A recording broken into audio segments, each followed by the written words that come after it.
Buenos días, Primera Iglesia Bautista de San Antonio de los Altos. Hoy estamos una vez más desde el Ministerio de Educación Cristiana de nuestra iglesia y hoy estamos viendo nuestra clase número 17, letra A. Seguimos tras las pistas de Jesús en Marcos. El título de nuestra clase, Cuestión de autoridad, la de los religiosos y la de Jesús. Vamos a estar en Marcos, sí señor, capítulo 12, versículos del 13 al 17 y vamos a seguir estudiando los sucesos acontecidos durante el camino de Jesús a la cruz. Hoy estaremos estudiando un evento que creo que ocurrió la última semana antes de la entrega, crucifixión, muerte y resurrección de nuestro Señor Jesucristo. Cristo se hallaba rodeado de maldad, de la maldad y de las maquinaciones que buscaban por todos los medios la forma de desacreditarle ante el pueblo y destruirle. Esta lección trata de la ofensiva de los dirigentes contra Jesús, que primero fue abierta. Lo vimos en la clase pasada con la hermana Noraida, en el capítulo 11, en el versículo del 27 al 23, cuando estos principales sacerdotes, los escribas y los ancianos le dijeron: ¿con qué autoridad haces estas cosas? ¿Y quién te dio autoridad para hacer estas cosas? Y ahora, no abiertamente, sino disimuladamente, usando como excusa el pago de los tributos. Eso es lo que vamos a estudiar hoy. Entonces vamos a orar y comenzar con nuestra lectura y lección de hoy. Padre, en el nombre de tu Hijo amado Jesús, nos entregamos a ti en esta hora y siempre, para que tu Espíritu Santo nos guíe a toda verdad, para que todo lo que vayamos a leer en tus escrituras, Padre, sirva pues, como siempre, para enseñarnos, para leccionarnos, para corregirnos, para mostrarnos el camino a seguir, conforme a tu agrado.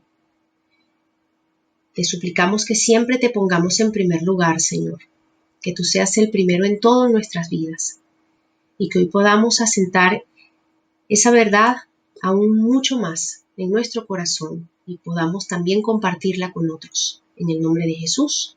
Amén. Entonces vamos a empezar a leer el versículo 13. Dice: y le enviaron algunos de los fariseos y de los herodianos para que le sorprendiesen en alguna palabra.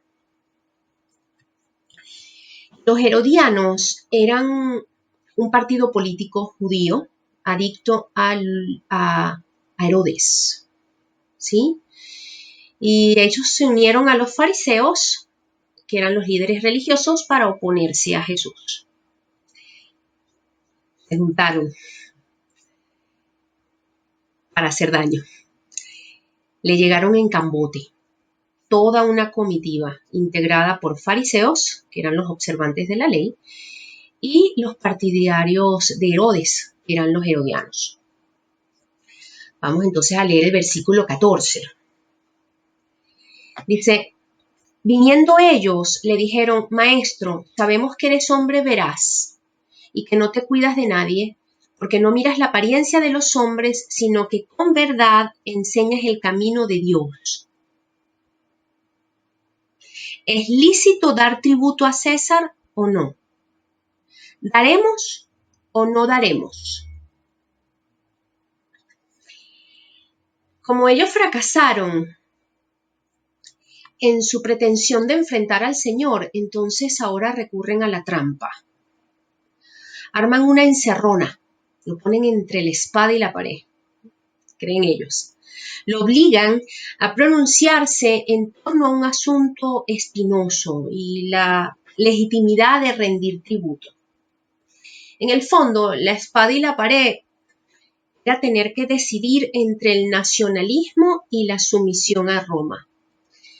Una pregunta experta, llena de malicia, bajo la apariencia de fidelidad a la ley de Dios. Ellos fueron motivos para poder acusarle. Porque si Jesús le dijera: tienen que pagar, entonces podrían acusarle ante el pueblo de ser amigos de los romanos. Y si Jesús les dijera, no hay que pagar, entonces podrían acusarle ante las autoridades romanas de ser subversivo. Parecía un callejón sin salida. Ellos pensaban que de esa Jesús no iba a lograr salir. Y le harían caer en descrédito delante de todo el pueblo. Cualquier respuesta del Señor los pondría en aprietos. Los fariseos son antirromanos. Los herodianos, en cambio, que aceptan un tetrarca o rey aliado de Roma, son colaboracionistas de con poder político. Vamos a analizar algo aquí. Antes de presentar su pregunta, ellos hicieron varias afirmaciones acerca de la forma de enseñar de Jesús y que eran ciertas y que siguen siendo incluso un modelo a seguir por todos nosotros hoy. Le dijeron, maestro, sabemos que eres un hombre veraz, que con verdad enseñas el camino de Dios. Lisonjeros, ¿no? Ellos le reconocían como un maestro que enseñaba el camino de Dios con verdad. Lo reconocieron. Pero ¿con qué propósito? Le dijeron, no te cuidas de nadie. Entonces estaban admitiendo también que no se dejaba sobornar por nadie, sino que era fiel a Dios en su enseñanza, no acomodando su mensaje a lo que le agradaba a la gente. Es decir, Jesús era independiente en su juicio y solo actuaba en conciencia ante Dios, sin que influyeran en su enseñanza lo que pudiese pensar sus amigos o sus enemigos. También le dijeron, no miras la apariencia de los hombres. Siempre enseñaba lo mismo, siempre enseñaba la verdad, sin importarle con quién hablara. Para nuestro Señor Jesucristo, lo mismo es tratar con un pobre que con un rico, con un sabio que con un ignorante, con un amo o con un esclavo. Él habla con amor, Él habla con verdad, Él habla con autoridad, con quien se le ponga enfrente. Sin embargo, en los labios de aquellos hombres estas grandes verdades se convertían en una adulación repugnante e hipócrita. Su verdadero propósito era disipar las sospechas que pudiese tener el mismo Jesús y comprometerle a dar una respuesta que perdiera toda su reputación ante el pueblo o lo enfrentara con el gobierno romano. Pero no se dieron cuenta de que sus palabras se volvían contra ellos mismos. Pues al reconocerle como un maestro que enseñaba con verdad el camino de Dios, mientras que no estuvieran ellos dispuestos a sujetarse ni a su enseñanza ni a su autoridad, pues ellos se hacían culpables. Estaban fritos, pues. Dicho todo esto en cuanto a la situación por la que atravesó nuestro Señor Jesucristo, no va a estar de más, ni está de más que nosotros mismos, recordemos que debemos ser especialmente cautelosos cuando la gente nos lisonjea. Tengamos cuidado de los halagos que recibimos de algunas personas, porque pueden venir con un dardo venenoso detrás de ellos. Y ese dardo venenoso, a lo mejor no es que ellos quieren hacernos un dardo venenoso, es que el dardo venenoso viene cuando nosotros nos empezamos a creer la gran cosota. Ahí les dejo eso. A ver, recapitulemos. Le proponen entonces la pregunta comprometedora, presentada como un deseo de fidelidad a la ley divina. ¿Está permitido? Es como decir, ¿es de acuerdo a la ley de Dios que paguemos tributo? Entonces apelan a una cuestión de conciencia. Solo hay un Señor a quien honrar, nos dice la palabra en Deuteronomio 6:4. Pagar el tributo significaba, en cambio, reconocer al César. La pregunta que hacen implica lo siguiente. Los israelitas, a ver Jesús, los israelitas, ¿no somos infieles a Dios si reconocemos por Señor al César pagándole tributo? Porque pagar el tributo implicaba al mismo tiempo la renuncia a la propia independencia y libertad nacional. Si Jesús diera una respuesta afirmativa, acatamiento al César, es decir, es la posición de los herodianos,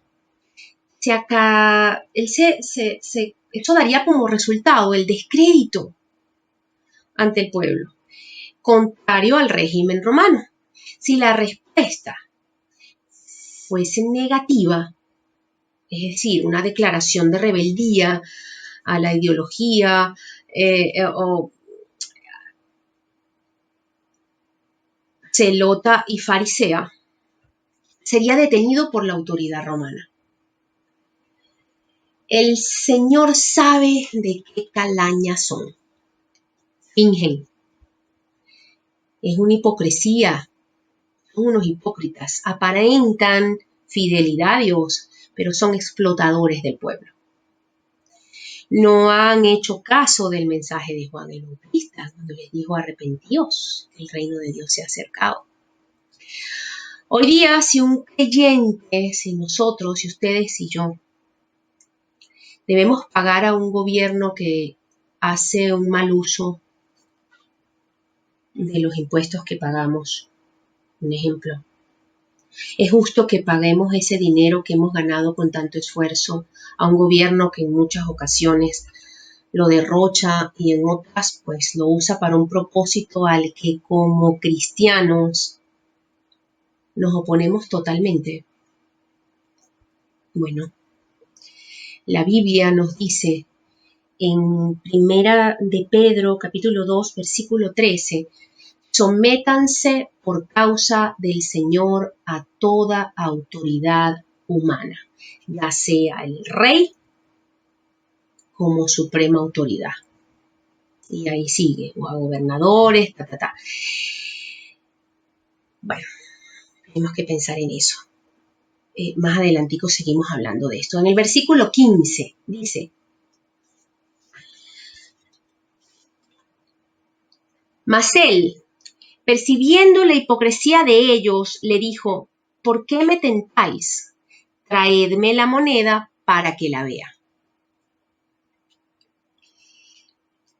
Jesús fue clarito, él los acusó de querer tentarlo. Jesús sabía quién tentaba, quién lo te estaba tentando. Ya él tenía experiencia de cuando venían a tentarle. Y es que el Señor se dio cuenta del dilema en el que querían meterlo, pero no por eso eludió la pregunta. Sin embargo, antes de contestarles, pidió que ellos le dejaran una de las monedas con las que se pagaba el tributo, que por cierto no la tenían ellos, tuvieron que pedirle a otro que se la trajera, y al hacer esto, Jesús tenía una doble intención.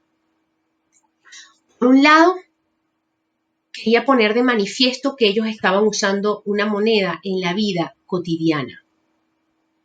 Cualquiera, mira, tráeme aquel, pásame aquel, métete tú la mano en el bolsillo, el que sea, tráiganme, la usa todo el mundo.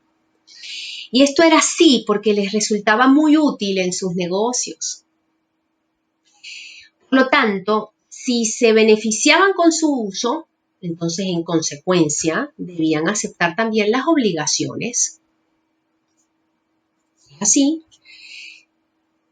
si te vas a beneficiar de algo, entonces también tienes que aceptar las obligaciones resultantes y pagar los impuestos sin esconderte detrás de motivos religiosos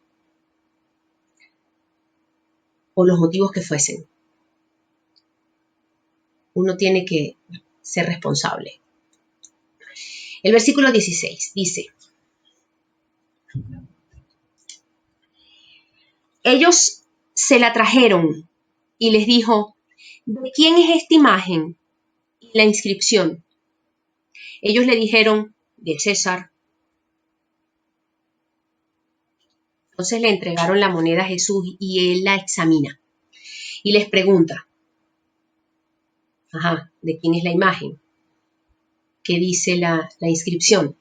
¿Qué dice la leyenda? ¿Qué dice de quién es la esfinge? Entonces ellos tienen que admitir que tanto la imagen como la inscripción indican que la moneda pertenece a quién. César. El dominio político está basado en la dependencia económica. Aceptar el dinero del César significa reconocer su soberanía. Concretamente, les explico.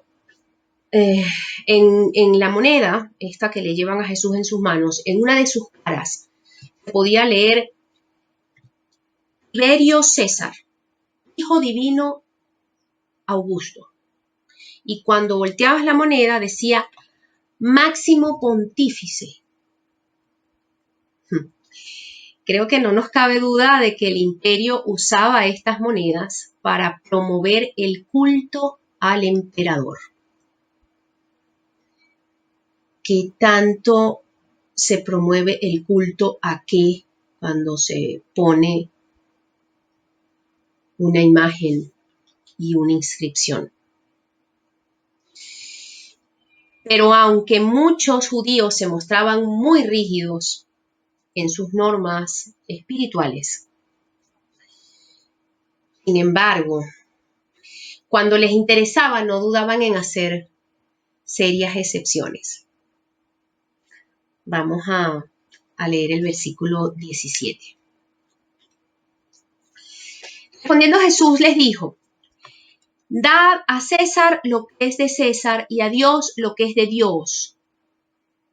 Y se maravillaron de él. Se quedaron con los ojos claros y sin vista.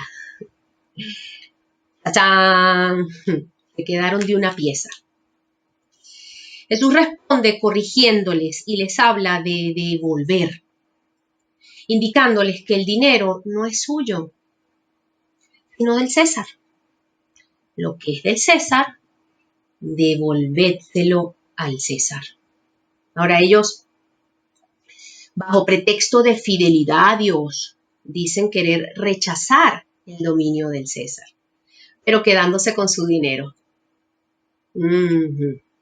Pero mientras usen ese dinero, ojo, símbolo e instrumento del poder del César, estarán mostrando su sumisión a Roma. Solo renunciando a él dejarán de reconocer al César como Señor. Miren, hermanos, si nuestra sumisión es a cosas materiales o a otras personas, pensemos en que tal vez eso material o esa persona es más Señor nuestro que el mismo Señor Jesucristo. Estemos atentos a eso. Dios nos libre. A mí me llama poderosamente la atención y voy a tratar de aprender de mi Señor Jesucristo y se los comparto. El que uno pueda poseer la calma y la postura personal como cristiana para responder con integridad cuando me vengan a tratar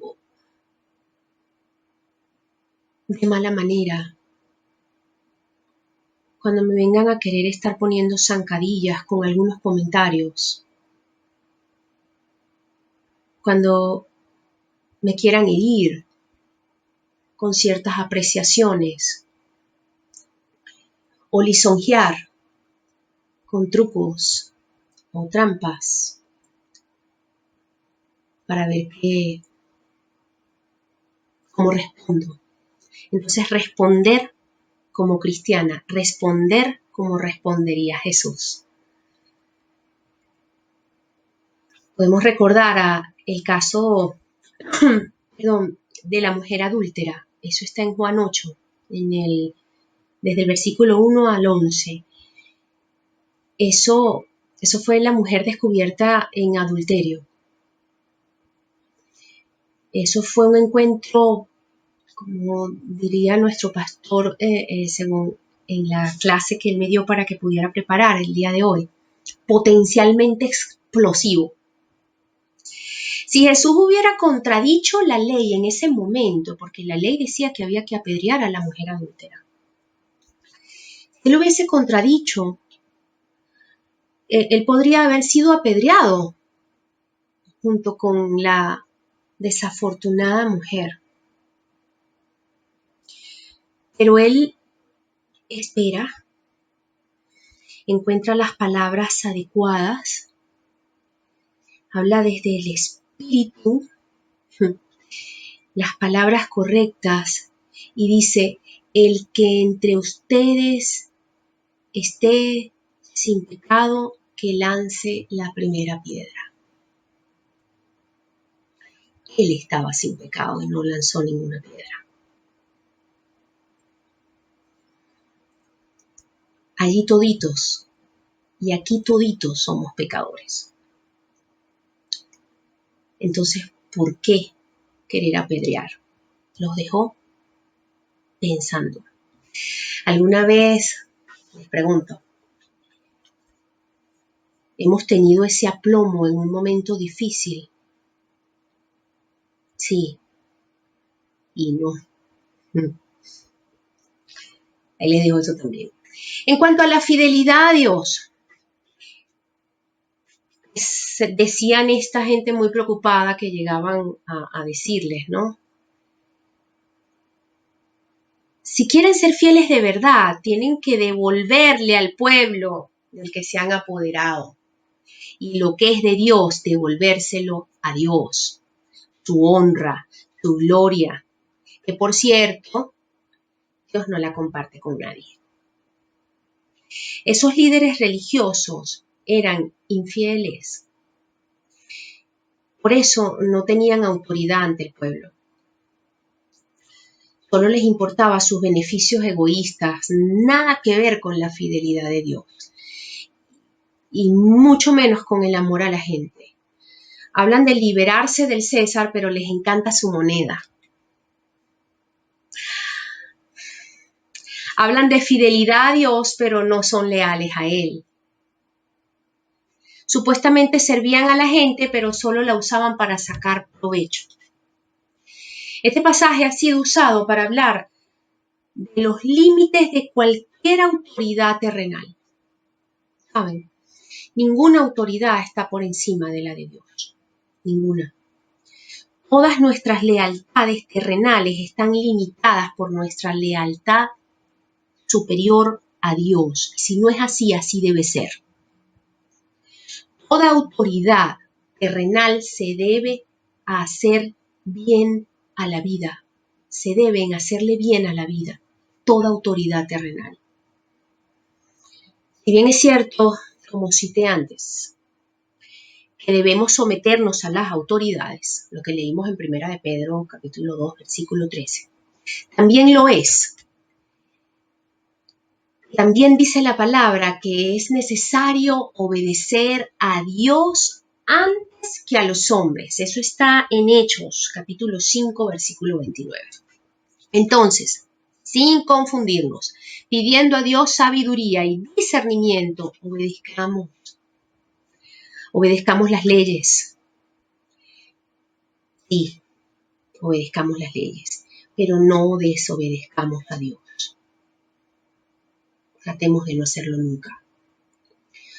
Otra de las exhortaciones que nos da a nosotros el Nuevo Testamento es a orar por los que están en eminencia. Eso está en Primera de Timoteo, capítulo 2, versículos 1 y 2. Dice: exhorto ante todo a que se hagan rogativas, oraciones, peticiones y acciones de gracias por todos los hombres, por todos los reyes y por todos los que están en eminencia. ¿Para qué? Para que vivamos quieta y reposadamente en toda piedad y honestidad. Para eso. Continuemos. Cristo contestó a su pregunta con una frase que ha llegado a ser conocida en el mundo entero. O sea, la dicen y hasta ni saben muchas veces que está en la Biblia. A César lo que es del César y a Dios lo que es de Dios. Sin embargo, no era el tipo de respuesta que los judíos estaban esperando, que estos herodianos y estos fariseos. Ellos querían una respuesta directa. Dime sí o no. ¿Crees que Jesús no dio ni un sí ni un no? Sino que contestó de una manera que los obligó a pensar, los obligaba a pensar. Nosotros tenemos que responder pensando antes y responder también para que la gente piense. A veces un porque sí o un porque no, por lo menos a los niños y a los jóvenes, por ejemplo, lo que trae por lo regular son ganas de llevar la contraria. Si respondemos llevándoles a pensar que hay razones bien fundamentadas para nuestra respuesta, los resultados seguramente van a ser más provechosos para ambas partes. Creo que estos fariseos y herodianos llegaron con ganas de destruir el testimonio de Jesús, no nos cabe duda, pero terminaron más bien aleccionados. Yo creo que los dejó pensando, aunque se quedaron pensando y no aprendieron. Que eso no nos pase a nosotros. Pensemos en algo también muy importante para nosotros, así como la moneda romana portaba una imagen. Génesis 1:27 nos dice que nosotros portamos la imagen y semejanza de Dios. Así que nos debemos a Dios. Nos debemos por entero a Dios y a su plena autoridad. Amén. Ahora, yo sé que ustedes lo están pensando y lo pienso yo. ¿Cómo podemos nosotros pagar a Dios todo lo que es suyo obedeciéndole? Ahora, lo cierto es que tenemos que reconocer que más que nos esforzamos para amar a Dios sobre todas las cosas, con todas nuestras fuerzas, con toda nuestra alma, con todo nuestro ser, con toda nuestra mente, con todo nuestro corazón, y nos esforzamos por hacerlo, miren, nunca llegamos a conseguir hacerlo tal y como Él se lo merece. Y ante eso, reconociendo eso, que tenemos que reconocerlo, de que fracasamos muchas veces y pecamos porque somos gente pecadora. Entonces solo tenemos la opción de refugiarnos bajo su misericordia, ¿saben? Refugiarnos bajo su misericordia y su gracia y esperando su perdón. Una vez que siempre le manifestamos y reconocemos nuestro error y le pedimos perdón con un arrepentimiento genuino y buscamos cambiar y mejorar. Y al final de este último versículo que leímos, dice que todos se maravillaban de él. Pero fíjense, sí, se maravillaron de él, pero eso no quiso decir que estuvieran dispuestos a seguir la ruta que él marcó con su enseñanza. Y eso que a nosotros nos enseñe, que nosotros no nos quedemos solo impresionados por lo que hace el Señor y sus maravillas. Por la sabiduría del Señor nos impresiona, nos maravilla. Que no nos quedemos solamente con eso, sino que pongamos por obra lo que Él nos enseña. Cerramos. Para seguir orando, pensando y viviendo, nos deja nuestro pastor Richard Serrano que pensemos en estas preguntas. Cuando alguien en la tierra tiene o no autoridad. Yo les chuleteo un poquito, yo digo que solo podemos tener verdadera autoridad cuando nosotros nos sometemos a la autoridad de Dios. Si queremos ser personas de autoridad, necesitamos primero estar sujetos a la autoridad de Dios. Otra pregunta que nos deja el pastor dice, ¿quién es la fuente de toda autoridad y está por encima de toda autoridad? Dios. Y les voy a dejar estas preguntas que pueden responder en los comentarios del video en YouTube, de este video que están viendo. ¿Qué significa devolver con relación al poder temporal, la gente y el Señor? Y esta otra, si portamos la imagen de Dios, nos debemos a Dios por encima de cualquier otra instancia, sea cual sea. ¿Está usted de acuerdo con esto? ¿Por qué? Hermanos, recordemos dar a Dios lo que le pertenece. La gloria es de Él. El pueblo es de Dios. La iglesia es de Cristo. La adoración es del Señor. Su respeto. Devolvámosle su respeto. Démosle nuestra admiración. Es de Él. Él es el único digno de ser adorado. Démosle nuestra obediencia. Si no le hemos hecho, vamos a devolverle vidas obedientes. Recordemos darle a Dios el primer lugar en todo, siempre y para siempre. En el nombre de Jesús, seamos benditos y ayudados por nuestro Dios. Dios les bendiga, hermanos.